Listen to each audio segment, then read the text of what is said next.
Good morning, students. Today I'm again sending the explanation of the chapter Landscape of the Soul, written by Nathalie Trauray from the book of Hornbill. Right? I have taken almost 28 difficult words from the chapter, hoping that they will help you out to understand it. So now I start the explanation paragraph wise.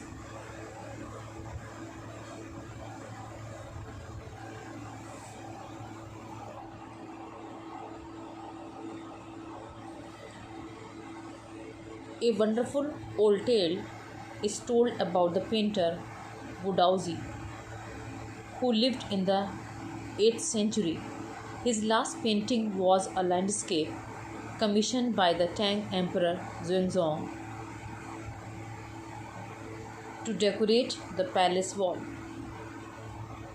The master had hidden his work behind a screen, so only the emperor would see it. For a long while, the emperor admired the wonderful scene, discovering forests, high mountains, waterfalls, clouds floating in an immense sky, men on hilly paths, birds in flight. "Look, sir," said the painter, "in this cave, at the foot of the mountain, dwells a spirit." The painter clapped his hands, and the entrance to the cave opened. "The inside is splendid, beyond anything words can convey. Please let me show your majesty the way."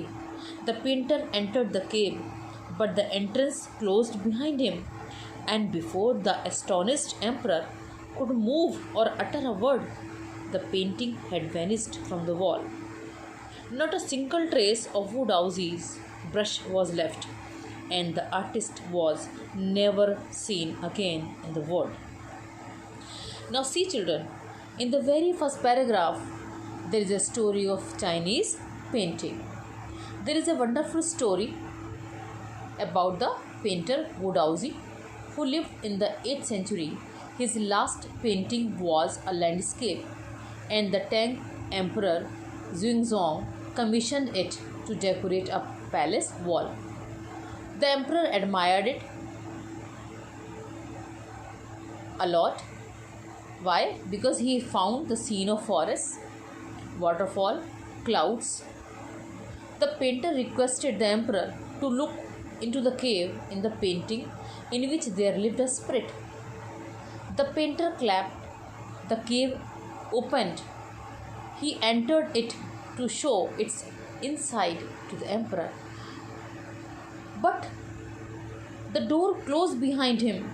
Before the emperor was astonished, the painting vanished from the wall, and nothing was seen later of the painter. Now we see, children, the second paragraph. Such stories played an important part in China's classical education. The books of Confucius, or it can be called Confucius, and Zhuangzi are full of them. They help the master to guide his disciple in the right direction beyond the anecdote. They are deeply revealing of the spirit.